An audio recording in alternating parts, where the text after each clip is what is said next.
Oi! Hoje eu vou gravar um vídeo em português porque eu acho que basicamente esse assunto eu queria falar diretamente com o pessoal daqui do Brasil, meus amigos e amigas que fazem quadrinhos, a galera toda que tá começando também.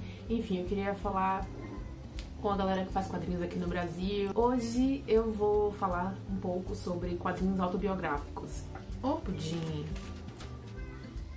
Minha gata de novo.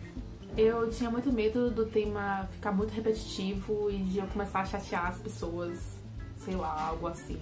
Então eu passei a entender que eu precisava de variações dentro do autobiográfico. Não só falar da personagem eu, mas ir um pouco além e usar um pouco da ficção misturado com autobiográfico e brincar um pouco com essa coisa de contar...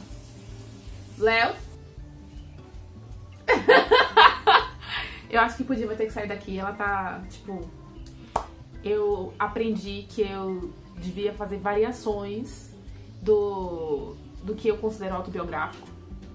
No caso, falando da minha experiência, tá? Então, eu comecei a misturar ficção com a minha vida. E eu acho que isso também me deu liberdade pra criar uma versão de mim um pouco mais, sei lá, exagerada e mais cheia de humor algumas horas, outras horas não. Mas isso me ajudou a mudar um pouco a narrativa.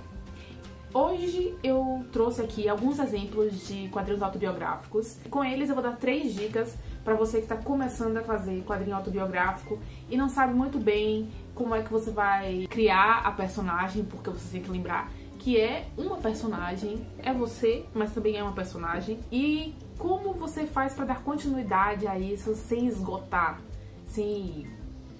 o assunto pra você, sem ficar chato pra você também. Enfim, vamos pensar quadrinho autobiográfico em quantos minutos? Eu não sei quantos minutos, mas serão poucos minutos, eu prometo. Eu trouxe alguns exemplos, não liguem porque são todas mulheres. É porque eu faço coleção de quadrinhos feitos por mulheres, então todos os meus exemplos aqui autobiográficos são de autoras. São maneiras diferentes de fazer quadrinho autobiográfico. Vou começar com os meus, com 2 meus. Tem o Desnuda, que é uma coleção de histórias curtas. Eu estava ainda meio que testando esses limites entre, nossa, precisa ser tudo verdade, ou eu posso brincar com ficção, ou eu posso fazer metáfora, o que eu posso fazer dentro... Eu tava brincando com esses limites. Então, o Desnuda são histórias cotidianas, eu misturo um pouco de sonho também. Eu fiz uma história, por exemplo, de como eu me sinto quando eu tô ouvindo Beyoncé. Eu fiz vários testes de como eu acho que eu poderia aproveitar a ideia do autobiográfico. Já no Nostálgica, eu contei histórias que aconteceram totalmente do jeito que estão sendo contadas aqui.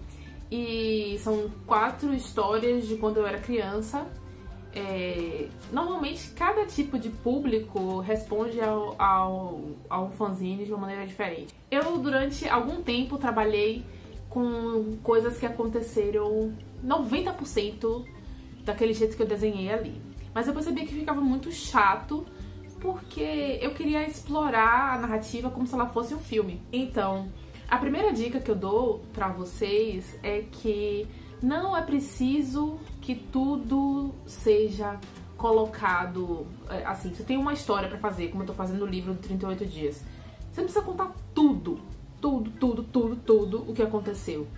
Selecione, pense a história com começo, meio e fim e o que é realmente essencial pra entrar ali. Porque depois, quando eu fui relendo, eu tô fazendo esse livro há algum tempo, depois quando eu fui relendo várias coisas, eu vi que não tinha nenhuma necessidade de entrar, que era só porque eu tinha algum apego com aquela história.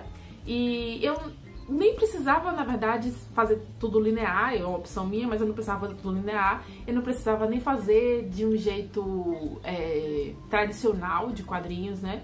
Então, basicamente, eu podia fazer... Eu tenho uma liberdade dentro dos quadrinhos de ser como se fosse uma diretora de cinema. Eu escolho quais são as cenas que vão entrar e quais são as cenas que não vão entrar. Para dar as minhas outras dicas, as minhas outras 2 dicas, eu vou falar de alguns desses 3 quadrinhos de autoras que eu curto muito. Anotações. A primeira uma boa maneira de fazer quadrinhos autobiográficos para quem tá começando é iniciar com histórias simples e curtas. Essa é a minha segunda dica. Se você tá começando, você pode desenhar histórias simples e curtas de cotidiano. Um livro que eu indico para poder conhecer um pouco desse estilo é o livro da Philippa Rice, Os Pequenos Detalhes do Amor. Saiu pela Fábrica 231 aqui no Brasil, mas ela tem uma página no Facebook, enfim, eu vou deixar os endereços. E ela às vezes nem usa fala nos quadrinhos, então é bem legal. São histórias bem curtinhas sobre o cotidiano dela com o namorado dela. E tem um monte de gente que faz histórias assim de 4 quadros, tiras e coisas autobiográficas que são bem interessantes. Tem a Sarah Andersen, que é bem famosa, já uma quadrinista que tá ficando bem famosa. Ela já vai sair o segundo livro dela aqui no Brasil, pela Companhia das Letras. E ela tem muitos seguidores e os livros dela foram traduzidos para muitas línguas diferentes. Até já fiz uma matéria com ela. Esse retorno do público acontece porque as pessoas se identificam muito com o cotidiano. Quando você desenha cotidiano as coisas mais simples, como, por exemplo, as posições que as pessoas vão dormir, enfim, a mudança de posição dos casais, dormindo. Dormindo. Que derrota, meu Deus.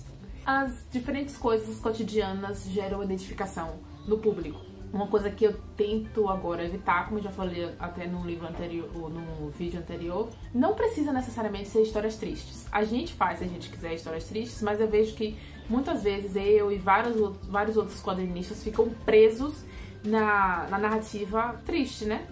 De nossos problemas, das nossas questões internas diárias e depressão e ansiedade, tudo isso.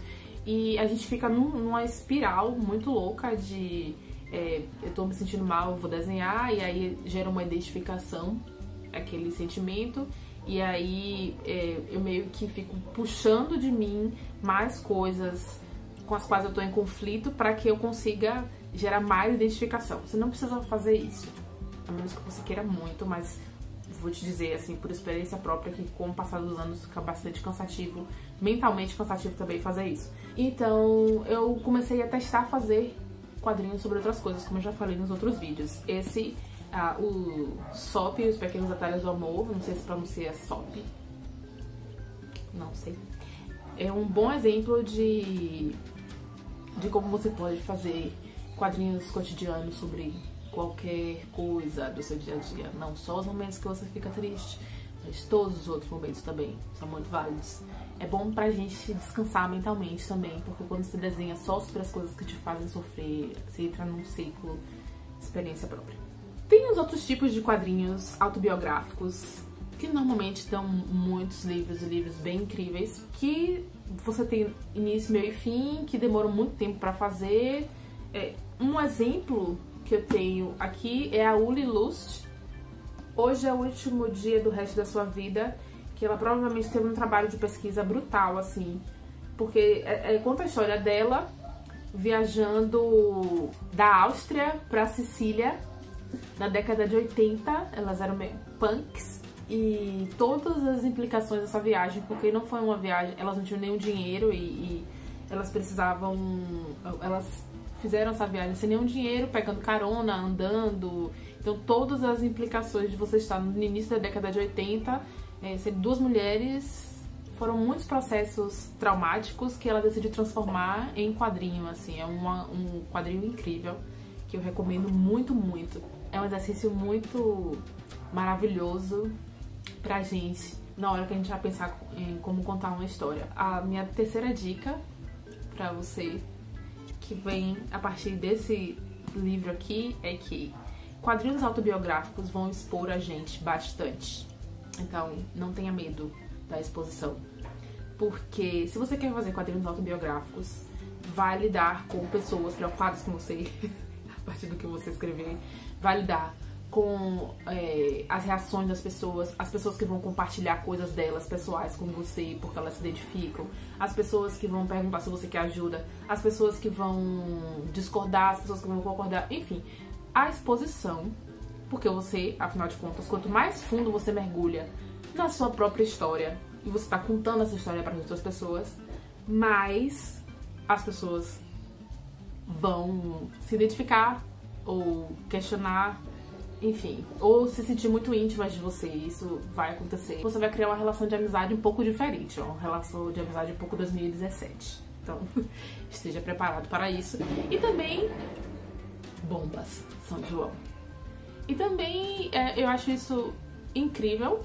Eu já falei incrível várias vezes hoje, mas é porque faz parte. Porque te permite exercitar cada vez mais esse processo de descoberta, né? Porque fazer quadrinho autobiográfico é um processo de descoberta. Aí, assim, eu vou dar uma dica extra. Quando você se sentir mais confortável com seus quadrinhos autobiográficos, você começa a pirar o cabeção. Por quê?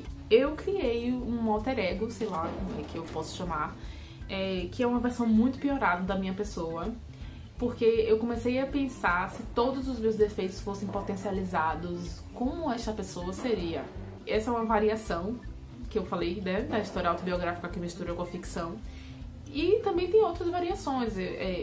Eu acho um exercício muito legal a gente começar a misturar a Cirlane, eu sempre falo da Cirlane, gente. Ela faz isso muito bem, misturando o subconsciente com a realidade. É muito louco isso. Eu gosto de fazer essas coisas pioradas e tirar sarro da minha cara, que é uma ótima maneira de fazer uma terapia. E também um exercício interessante sobre rir de si mesmo. Então, a última dica que eu te dou é: faça quadrinhos autobiográficos sem se levar muito a sério. Essa habilidade de rir de si mesmo é uma habilidade que você vai usar muito na vida e nos quadrinhos autobiográficos, tenha certeza.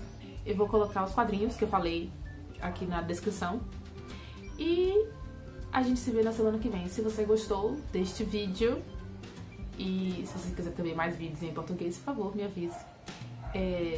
E se inscreva neste canal. Eu prometo que a gente vai falar muito sobre fanzines, ilustrações, materiais de artes e responder muitas das dúvidas de vocês que forem surgindo, beleza? Tchau, até a próxima!